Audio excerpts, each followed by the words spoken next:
Just gonna give some really kind of quick predictions on the season as far as like awards go, and maybe like the success of some certain teams. For MVP, I'm gonna go with Luka Doncic. I think Luka should be the favorite. I think Luka is the best basketball player in the world, and I understand he doesn't get after it on the defensive end like he should, but I think a player like that offensively is just pretty much unstoppable. The way he can move a defense and the gravity that he pulls on the court, um, and the swagger that he plays with, that's a guy that I want on my team more so than anyone else. And that's kind of how I categorize him being the best in the world. So, I think Luka's very due for MVPs. It's just a matter of time. And, why not this year? But if it's not going to be Luka, I think a dark horse candidate could be Paul George. You know, Paul George is very disrespected, and it's just totally unwarranted. I mean, skill for skill, that guy is up there, skill for skill, man. And you look at the Clippers team, very talented team. A lot of people have them to be title favorites. I would agree. And I just think he just has to be on the court. Like, the numbers will be there. The Clippers will be a top seed. So if those two things are lining up, why not? Because, Kawhi might be the best player on the team, but is Kawhi really going to play 60, 70 games this year? After the injury, I doubt it. I highly doubt it. So I think if Paul George can play enough games, I think he will definitely be in the running for this award. And personally, I have a small bet on Paul George to win MVP, just in case that happens. For Rookie of the Year, it's probably going to be Banchero. I just think Banchero is just he's the best player in this draft overall, and I think he's going to come in and have an immediate impact. He's freaking good. He's really good, and his transition will be seamless. But a dark horse guy that I spoke about on a prior video is Benedict Mathurin. I really like Benedict Mathurin. I love his game. He has this sort of like, I'm the best player on the court kind of demeanor. He's absolutely fearless. He's very skilled, and I just think you got to watch out for that guy, man, because I think he's sliding under the radar. Just keep an eye on Benedict Mathurin. I think we'll be talking about him a lot relatively soon. For most improved, most improved is a hard award to predict because, like, Ja Morant winning it last year, and like that doesn't make any sense to me because Ja Morant, like, I don't consider players of Ja Morant's caliber to even qualify for this award. Like, these guys are some of the best talents in the league, and former top picks. Like, this is what they're supposed to do. They're naturally supposed to progress and get better. So it's hard for me to say who will win this award. I think if they keep going on that narrative of just kind of better numbers and better team success or what have you, it'd probably be Anthony Edwards. But in my category, most improved is not for a top pick. It's reserved for guys who kind of come out of nowhere to some degree, or at least weren't, they might have been first round picks, maybe even lottery picks, but they're not like undeniable talents like Anthony Edwards and Ja Morant. Like, you know what I mean? But so I think, a dark horse guy to look out for with this award, I think, is Kelden Johnson. Kelden Johnson has the dance floor in San Antonio. And, we really saw him break out last year, I think. That's a guy that's been working on his game. Again, a first-round pick, but also a guy that we are seeing progress year by year. And now the opportunity is there for him to just put up crazy numbers. I think he could do it. So, Sixth Man of the Year, that's another award that's hard to predict because you're projecting who you think will come off the bench. And, some guys we know will come off the bench. Some guys we don't. Like, Tyler Hero should win this award. Like, if Tyler Hero comes off the bench, he's the best sixth man in the league. But Tyler Hero might start. Like, I would start Tyler Hero. So, it's hard to say. But I think one guy to watch out for, I think, is Bones Highland. The return of Jamal Murray, right? But also, what level of Jamal Murray are we getting right off the bat, coming off the injury? I think they're going to ease him into that role. And, he's not going to be playing 35 minutes a night. I don't think so. And they really need somebody off the bench to come in and score when Jokic is out. And I know they have MPJ, and I know they have, again, Jamal Murray, but from that guard position specifically, I think Bones could come in. I think he could really tear it up. Like, he could have some big nights, and I think he could potentially have the numbers to really be in the running for this award. So that's somebody to watch out for Sixth Man of the Year. Defensive Player of the Year, I think Draymond Green is the best defensive player in the league. I think he's one of the best defensive players I've ever seen. Just his intelligence on that side of the floor, his ability to contest without fouling, it's really bar none. But we already know what's going on with Draymond, and it's just some weird stuff happening in Golden State.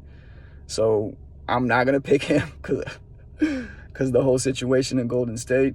I'm gonna go with Bam Adebayo. I think Bam is right up there as well. One of the more versatile defenders in the league.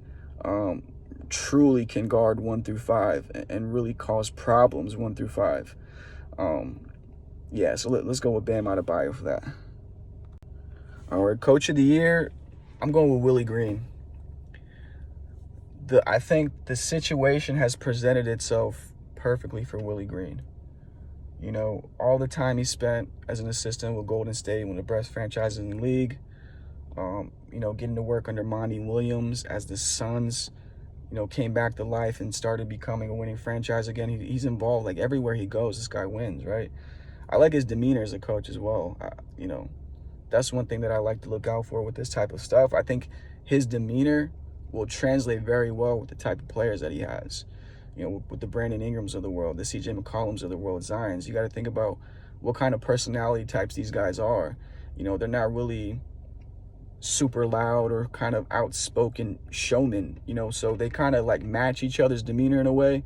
But I think that team is a very good team. I think they're going to play hard every night. I think they could be very good defensively. And, I spoke about this on a before video. I think they could be one of the top teams in the West, period. I really think they're that good. I really think that playoff run that they had was not a joke. Like, they are for real.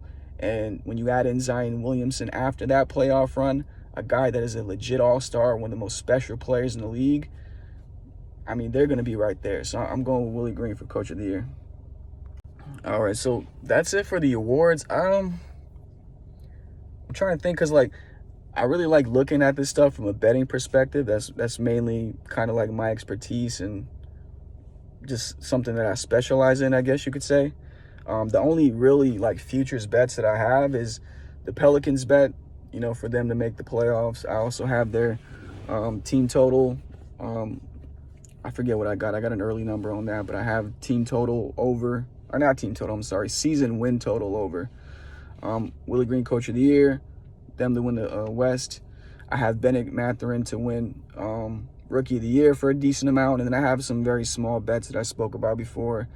Paul George to win MVP. I did sprinkle a little bit on Bones Highland to win Sixth Man of the Year. But, the season is still about a week or so away, a little over a week away. And I might add into that because there are some interesting teams. I think the Kings are interesting this year because, and it's hard to say that because the Kings have had the talent to make the playoffs at the very least for the past 5 years, really 4 or 5 years. I mean, even dating back to when they had triple Bs, Bogdanovich, Barnes, and Bjelica, guys that all shot 40% from three. Darren Fox running point, that was a team that they really should have been in the playoffs. When you have that level of point guard, a guy that can attack off the dribble, and then you have shooters like that all around the floor, they just could never really defend. Will they buy into the defensive end this year?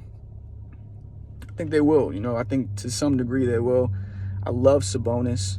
I think that guy is an animal. I think if he perfects that mid-range jumper, or just the jumper in general, even going back to the three-point line, you're talking about a top 10, top 15 talent in the league. All-star for sure, in my opinion.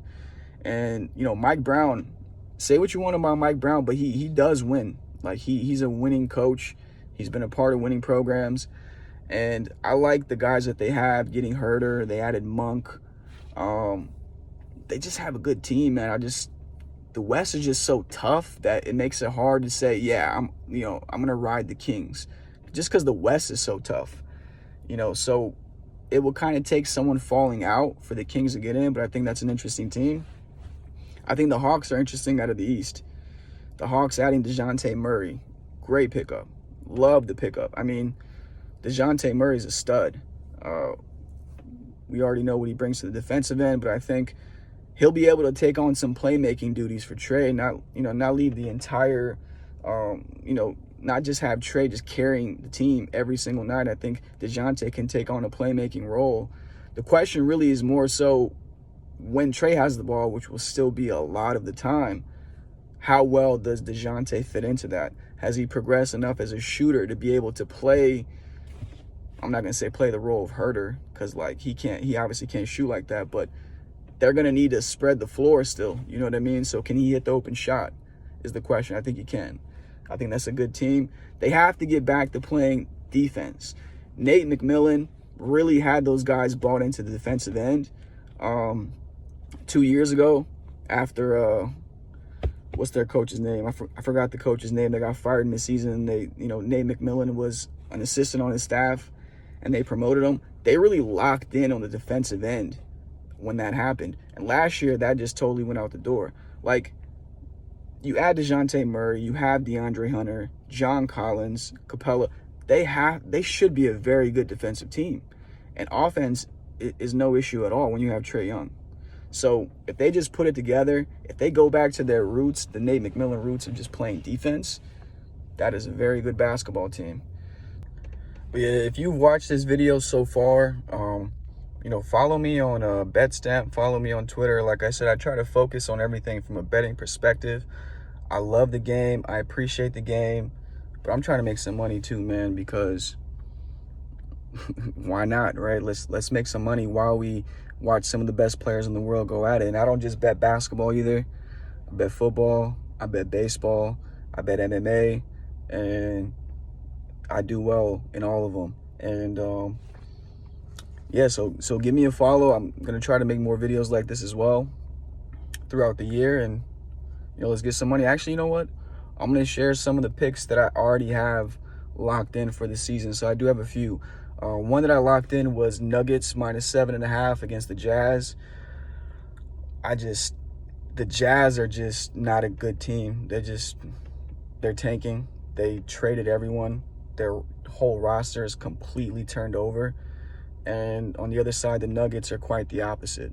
They have almost no roster turnover, and they're still one of the best units in the league.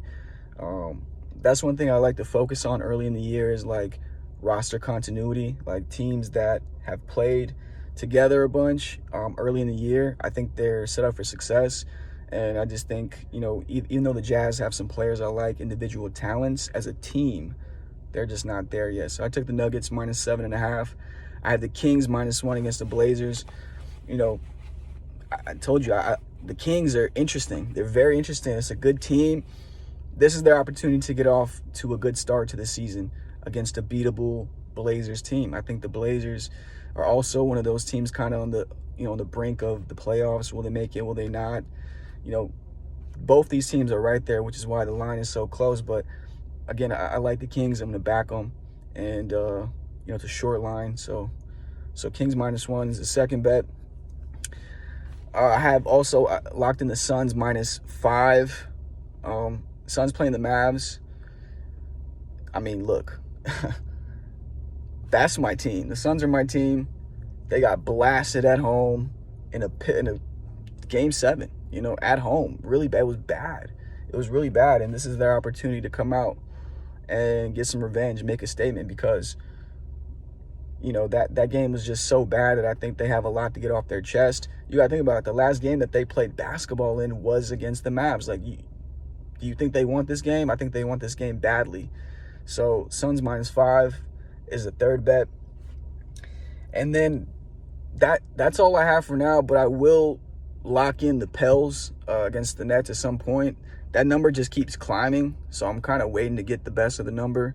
It was 3, then it went to 4. Maybe it gets higher, but I will grab the Pels at some point. Again, just really high on the Pels this year.